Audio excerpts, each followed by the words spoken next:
Hello everyone, Chrisa is here, and today we're going to be moving tension around and from the right side of our body to the left. So I know usually tension is something that we're told that we don't want. However, um, that is not quite possible. Meaning, as I'm speaking to you now, there is tension created in certain parts of the body that allows me to accentuate certain words or certain phrases and create a tone and a rhythm to how I speak. So tension is needed, but when it occurs um, without the proper awareness base or where it's unnecessary, then it creates trouble. Or it is the it is the uh, you know, indicative that there is some trouble somewhere. So the indication, there we go. That's the word that I was looking for. So the indication of trouble somewhere in the body. So what we're going to do, and the exercises will help you detect unnecessary tension by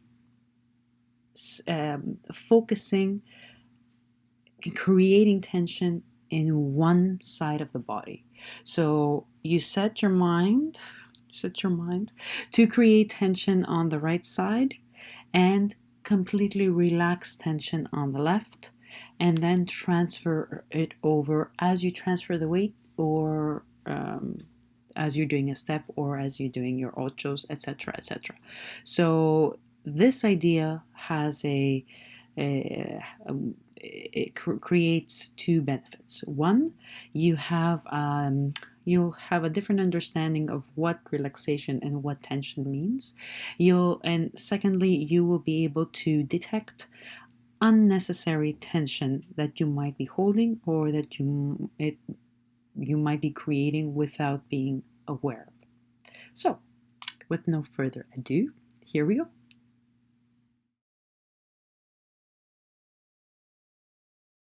So we will start nice and easy with the wall as our partner. So you start in a comfortable position and having the weight split between the 2 feet. As you shift your weight over, you want to shift the tension over. So you can see how I'm slowly letting go on the left side while I'm holding myself on the right side. So I come back to center, and let's see how that develops as I repeat the exercise. So then as you transfer over to the left, you relax the right.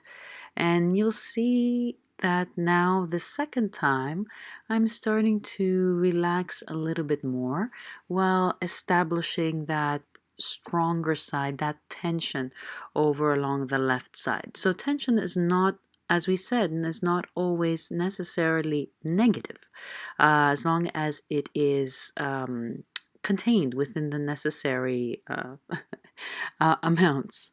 So let's see, as you shift over the weight, you shift over the tension, and I'm starting here to notice there might be some tension in the lower back and my shoulders. So using the breath and becoming aware of it, maybe accepting the fact that it might not go away today.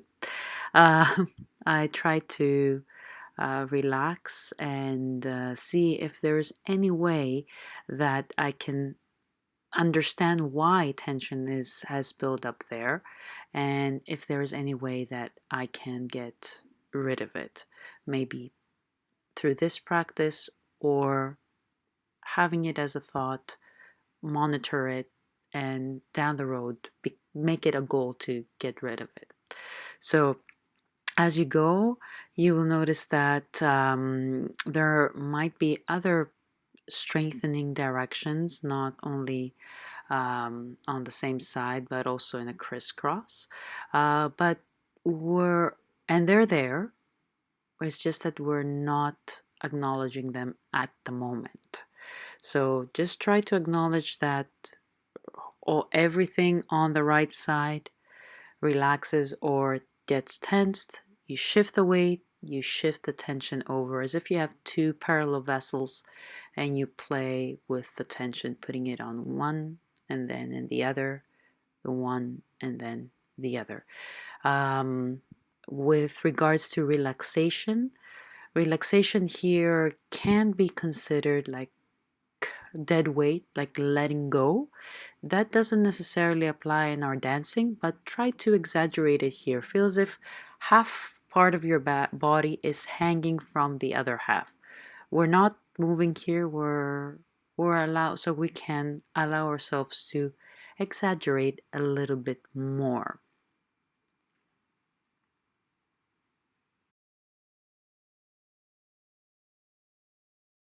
Putting this same idea in action, we'll do this airplane exercise. We've done a similar thing before, but we usually do not move forward. But now I wanted us to establish that axis on the right side, free up the left side, swing it back, swing it front, and step in order to shift the weight and shift the tension over to the opposite side.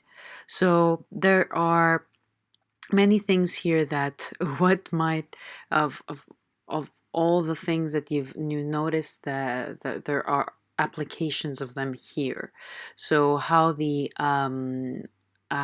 is not anymore just about the legs, this is about the upper body as well.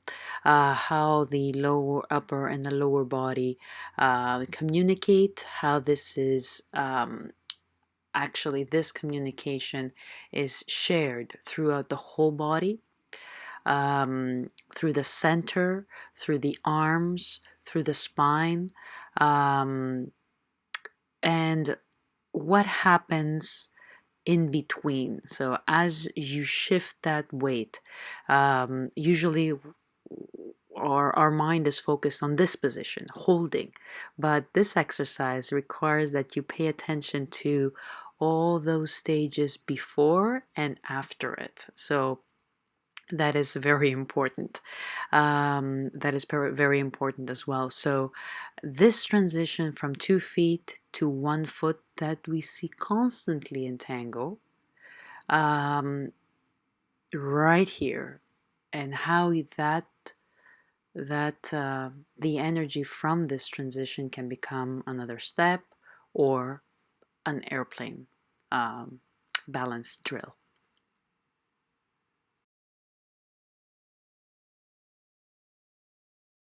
It's probably quite clear where all of this is going, and of course, it is our walks forward and back.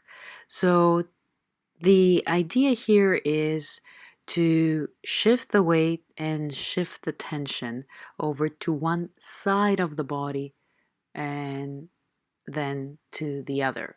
At the same time, we want to incorporate that feeling of the swing that the free leg has, that the free side has. So going back to the first exercise, that relaxation here is very much needed as you swing through.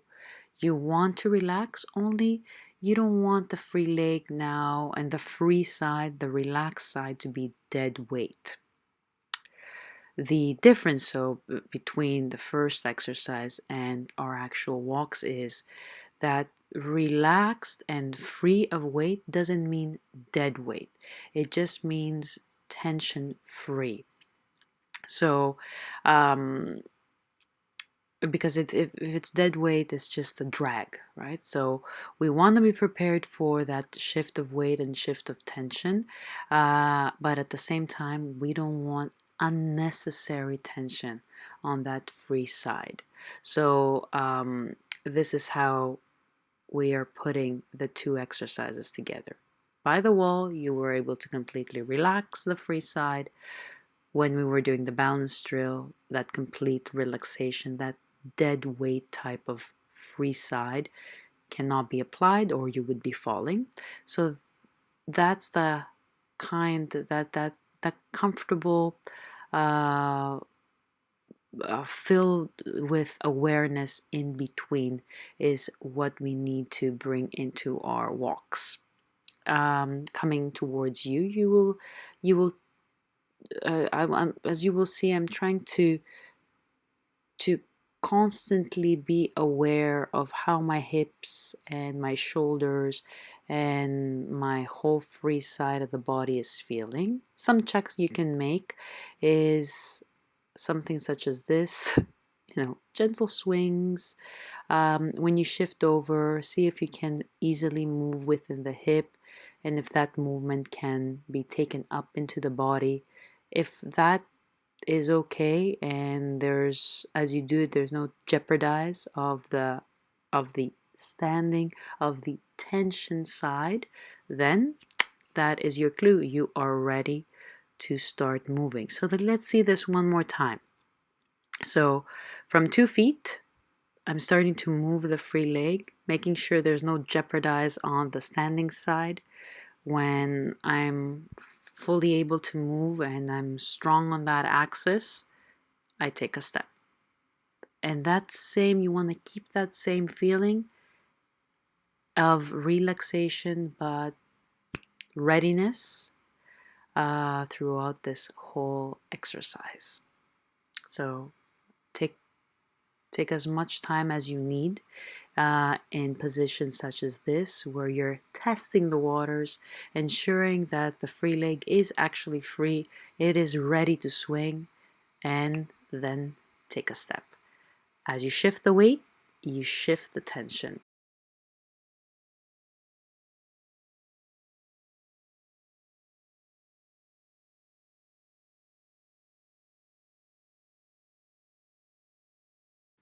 So I am choosing to get back to the wall here.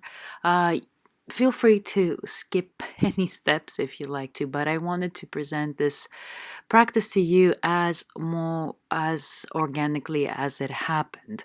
The reason I'm coming back to the wall is to clear my head from all the other rules that might be coming in with balance exercise or practicing our walks. So there are multiple layers, multiple things that might be grabbing our attention. So it's almost like a reset. It's almost like coming back to the wall to remind ourselves that we are working in understanding how tension works and how we can use it to our benefit. Where are we holding tension that is unnecessary and we can't use it for anything? And how we can actually take the time to understand the opposite of tension, which is relaxation. How relaxation is working differently when we're just standing. Similarly, tension is exactly the same thing, works differently when we're standing compared to when we are in motion. So that's another thing to notice as you're working on this, on this wall exercise, and how we can transfer between the two, mentally first, but bodily as well. We can go try to see if this second time you can go deeper into your understanding, and maybe this is your second chance to notice any spots that you just can't get them to relax. Try to figure out why and find new ways um, to get them to relax even just a little bit. Notice how, as I'm going progressively, this is getting a little bit better and the transition is getting a little bit smoother. Especially my left shoulder, I can see it every time. So it gets a little bit, just also slightly more relaxed. So have in mind, even though this might be the second time you're going through this, it doesn't mean that automatically all the problems will be solved. It just gives you another chance to revisit them. And this time you might, having the experience of the balance drill and the walking drills, you might have a different understanding, different perspective, just a different set of eyes, and you might be looking for some more in-depth details.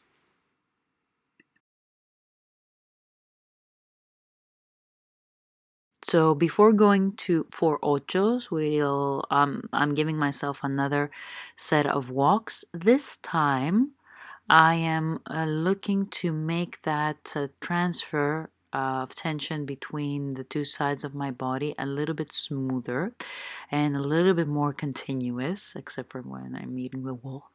A little bit more continuous because I want to take that into the pivots. So that's just my way of going about it.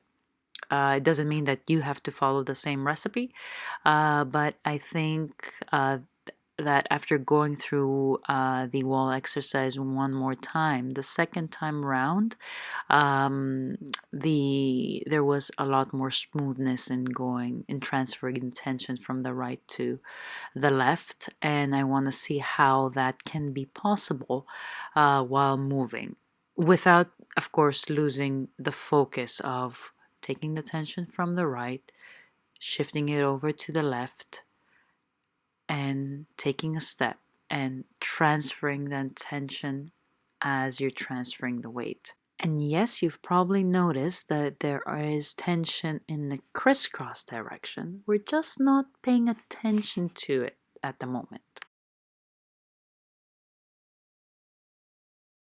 And it is ocho time. So all these crisscrosses that we were talking about before, they're gonna happen. It's just that we're not analyzing that at the moment. We're not diving into understanding how that works and experiencing it. For the time being, we're going to let them happen. We're just going to ignore them. So, similarly to letting the free side create the movement, keeping the tension on one side and going around that one side, that's what we're going to be working on. So, this is going to be a sticky point. Now, if you can see my outside leg, the outside part of my body, meaning the side away from the bar, is the one holding, including my shoulder, my elbow, my hand on the bar. The other side is free. And you can see if you start creating that swing, exaggerated like me, at some point, holding tight over the standing leg, over the outside part of your body, that will take you around. This might be a reminder of various tango styles that are, you might have heard your teachers tell you that the free leg is moving the axis. So this might be the reason why their technique contradicts other techniques that might be stating the opposite. So this is an opportunity to explore where that rule comes from and to explore the dynamics of this movement. So again, you can see how this whole outside vertical axis is holding, and the free side is the one to create the swing and create the circular motion. And I'm exaggerating here a little bit just to show you that this is not only for the leg, but this is the whole upper body. So you can see how everything is free to move while on one side, while the other side is really becoming that pole around which you are turning.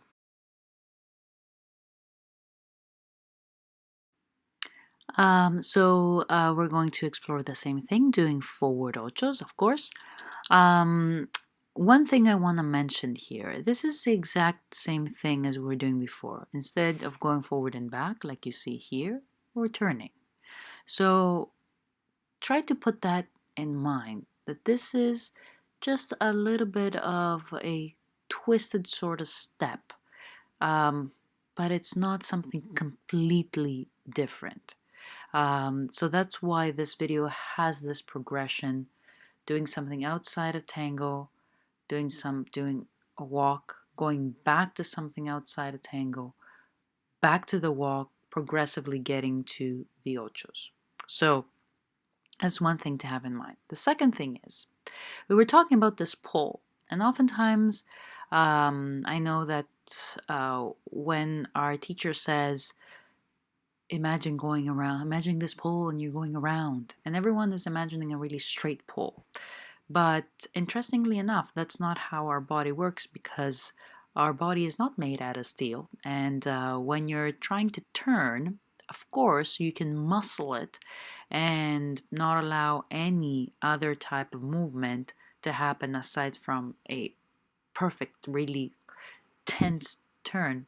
But this is the moment to think about: is this really this type of tension really necessary? As you can see in the video, my answer is no, because even though that I am side bending, as you can very clearly see here, that does not jeopardize my ochos in any way. I can be very free on the free leg, as you saw, and very strong on that tensed side. So that side, but that being straight and being square, it's making me create unnecessary tension. And it is unnecessary because you can see I can do my ochos no problem. I'm not losing my balance. I am actually more independent, meaning I am not using the bar that much. I am more using the body in its full ability. So the idea of blocking one movement just to accentuate the other might be something that you might be interested about, because you are you like a certain tango style. But for this particular type of practice that we do here, we want to focus our attention to this vertical axis, but not block anything else. We let anything else happen, we just let it pass our awareness check. Let's put it that way. So this is our basically a gentle introduction to understanding what it is that we call axis. And even though we're going to be looking at the different axes one by one, we started with the vertical one because this is quite obvious. It's a more obvious one. We are, though, going to allow movements to happen around other axes, but we're not going to be looking into them all together in all our videos. So let it happen. Don't block anything. Just focus on this little thing now.